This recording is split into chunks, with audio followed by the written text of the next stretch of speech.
दर्शकबिन सुर्ती र सिर्जना पुष्पालाई खोज्ने भनेर दूरबीन लगाएर त्यो जङ्गलमा बसिरहेका बासिन्दाहरूलाई हेरिरहेकी छिन्।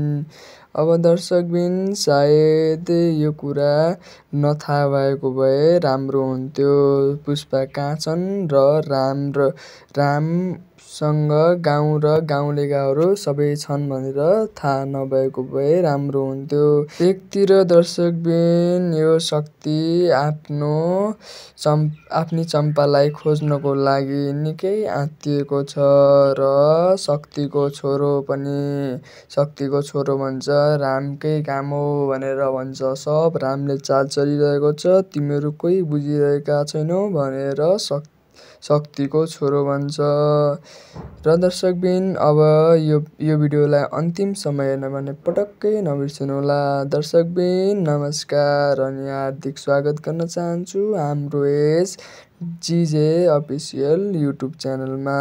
र यो युट्युब च्यानलमा नयाँ हुनुहुन्छ भने सब्सक्राइब गर्न भने पटक्कै नबिर्सनुहोला।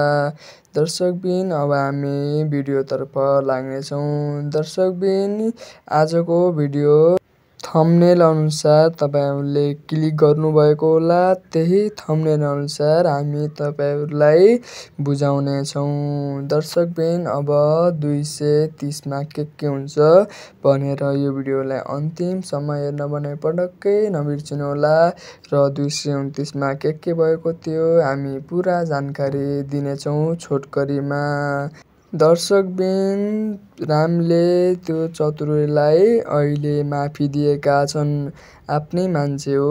अब रमेश तिमीले अब चतुरैलाई माफ गरिदिनु पर्छ किनकि अब काम पनि लाग्छ अनि फेरि आफ्नै मान्छे के दुःख दिने अब त बुझ्छौ होला भनेर चतुरैलाई भन्छन्।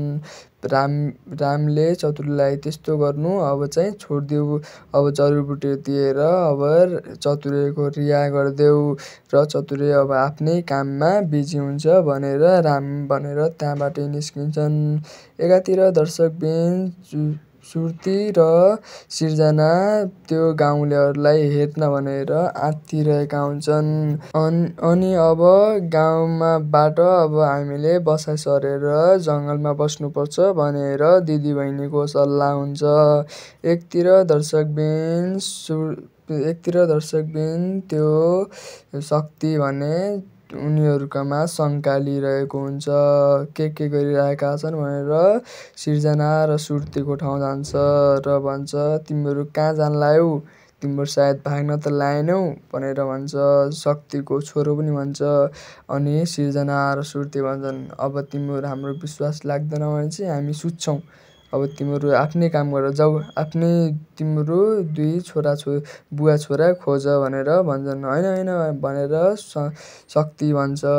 दर्शकबिन त्यसपछि शक्ति भने पुरा विश्वास छ सिर्जना र सुर्तीकोमा। दर्शकबिन तर सिर्जना र सुर्तीले त्यस्तो नगर्नु पर्ने थियो। रामलाई नै तिनीहरूले धोका दिइरहेका छन्। आफ्नै दिदी भनेर पनि के भन्नु रामकी। तर अहिलेसम्म रामकी दिदीहरूले बुझेकी छैनन्। दर्शकबिन त्यसपछि जान्छन् जङ्गलमा रातिको समयमा। त्यहीँ बस्ने त्यहीँ खाने भनेर निस्किसकेका हुन्छन् सुर्ती र सिर्जना। र दर्शकबिन त्यहाँ दूरबीन लगाएर के गरिरहेका छन् जङ्गलका बासीहरू भनेर एक गरी हेर्छन्। र दर्शकबिन त्यो हेरिसक्दा हल्का केही शङ्का मानेनन् तर मैले हल्का भाषा बुझेँ भनेर सुर्ती भन्छन्। दर्शकबिन त्यो हेर्दा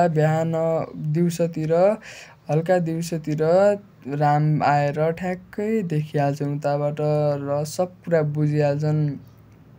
बुझेर दर्शकबिन रमेशलाई बोलाएर भन्छन् यस्तो भएको छ। सब उता जङ्गलको कुनाबाट हेरिरहेकी छन् सिर्जना र सुर्ती। त्यसैले अब हामीले सतर्क हुनुपर्छ। अब तिमीहरूले मलाई नै हान्नुपर्छ। तिनीहरूको नजरमा म मिलेको छैन भनेर देखाउनुपर्छ। अनि दर्शकबिन त्यति गरिसकेपछि सुर्ती र सिर्जना भने होइन यो त राम त डराइगयो, अब हामी त झन् डराइन्छौँ भनेर हुन्छन्। दर्शकबिन त्यसपछि सुर्ती र सिर्जना त्यहीँ जान्छन् जङ्गलमा तिनीहरूकै वेशभूषामा। र दर्शकबिन त्यसपछि एकचोटि सबजना उठ्छन् र रमेशले भने थाहा पाइसकेर दर्शकबिन सबै गाउँका मानिसहरूलाई भनेर अब यस्तो गर्नुपर्छ भनेर प्लान बनाइसकेपछि त्यहाँबाट तिनीहरूलाई बिचमा राखेर त्यसपछि दर्शकबिन के गर्छन्। दर्शकबिन यो भिडियोलाई अन्तिमसम्म हेर्नुभएकोमा धन्यवाद। दर्शकबिन यो च्यानललाई सब्सक्राइब गर्नुभएको छैन भने सब्सक्राइब गरिदिनुहोस् र कमेन्ट बक्समा केही आफ्नो प्रतिज्ञाहरू लेख्नुहोस्। रामले जित्छ होला जस्तो लाग्छ भने चाहिँ राम लेख्नुहोस् दर्शकबिन।